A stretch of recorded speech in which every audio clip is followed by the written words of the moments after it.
What is up, Earthnoids, Spacenoids, and everything in between? I am just a simple new type, and in this video, we are continuing our adventure with Shiro Amada and the 8th MS Team during the 1-year war. In our last video, we were introduced to the 8th and the Kojima Battalion. Shiro learned the hard way about guerrilla warfare, and Aina, the Zeon woman he ran into, may just be his biggest enemy. So let's dive back into the jungle and the 8th.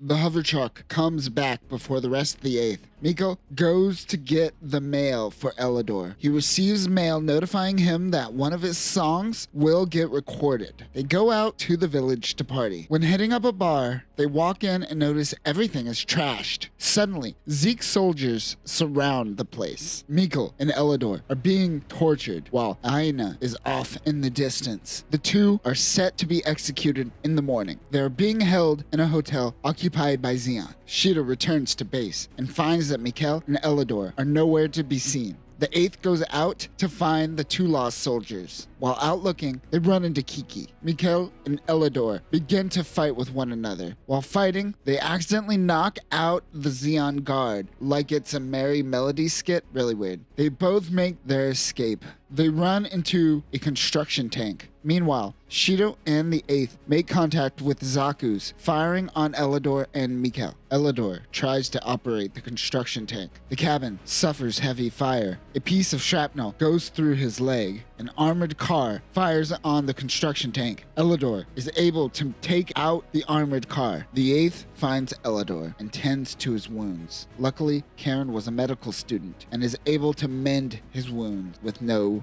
problem. Karen punches Elidor while Shiro slaps Mikkel and tells him that he should never disobey orders again. Meanwhile, Elidor touches Karen's boobs. Elidor will be put on the back line and taken to medical care. He looks over Karen before driving off. The 8th go out on another mission. As they make their move towards the jungle's outlying desert to look for the Asperis, Shiro's left foot starts malfunctioning. They stop to fix it. According to one Reddit user, because we see a desert, Cambodia, Laos, and Vietnam are off the map, and it seems that they are actually located somewhere around the Korean peninsula. But people also seem to forget that Japan also has deserts such as the Totori sand dunes, which would also make sense. But who knows, the Gobi Desert is closer to Korea, so that also makes sense as well. Karen notices some of these mountains are paved with glass, which means beam weapon technology was used in the area. They think it may be that weird Zeon mobile armor they ran into. Mikkel almost kills Shiro while also complaining about treating him like a kid. Pick and choose your battles. Meanwhile, Mikkel is starting to lose it. He is unfocused because of BB's letters. Since episode 1, Mikkel has been writing back and forth with his girlfriend, BB. Kiki steals Mikkel's letters and makes fun of him. But as she continues reading the letter, she realizes that Mikkel's girlfriend is trying to distance herself from Mikkel. She apologizes for taking his letters. Mikkel is being a little bitch and complaining about not being able to deliver his letter to his girlfriend that seems to have moved on from him. Sanders ends up switching places with Mikkel, piloting the Gundam. Everyone is wound up. Tensions are high.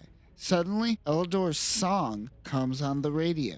Everyone starts to lighten up. It's been days of them camping out in the desert, but their camping paid off as Aina in the Asperis makes its return. They shoot off nets in the caverns and trap the Asperis. Support fire attacks the 8th from above. The Asperis suddenly shows up right in front of Mikkel. Shiro jumps in to save him. The Gundam uses its beam saber on the Asperis. Aina transmits a message to the Gundam. Shiro recognizes that voice. It is Aina. The Asperis takes off with Shiro still hanging on. The 8th just lost their commander. Now, before we move on to the next episode, I want to note that by the time that this episode originally aired in Japan, the director Takeyuki Kanda was fatally killed in a car crash. For the remainder of the series, Umanosuke Iida will be the director.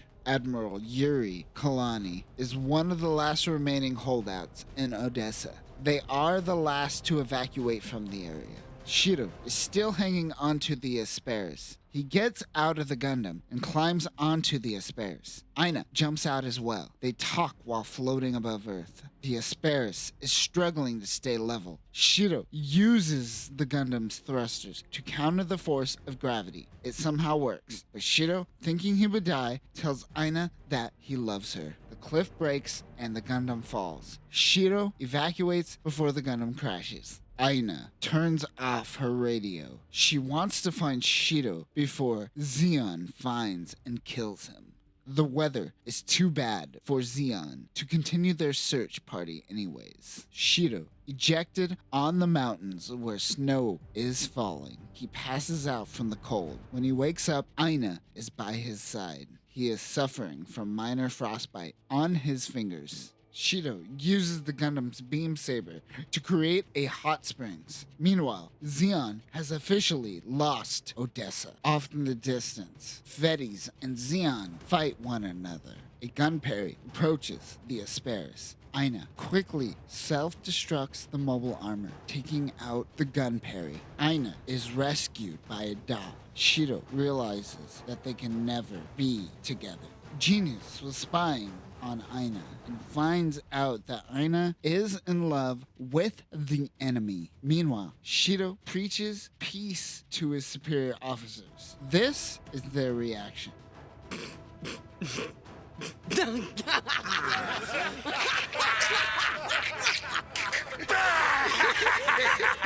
He is confined until his tribunal is over. Since Odessa is no longer in Zeon control, Southeast Asia will be Admiral Yuri's new headquarters. He also wants to discontinue the Asperis project, but Genius does not like that. The 8th are informed that the guerrillas' village is being overrun by Zaku's. The 8th goes to meet up with Shiro. Captain Hiran Nikard luckily has a forged battle operation form with Kojima's signature on it. They go off to save the villages. At the village, one of the Zaku's picks up and drops Kiki. Another guerrilla responds with a rocket to the Zaku pilot's face. It looks like the village must now fight, but the 8th makes their way to help support the guerrillas. Shiro saves Kiki, but Kiki notices that her dad's home has been destroyed, killing him in the process. The 8th goes after the remaining Zakus with bazookas. Karen fires in the Gundam from afar,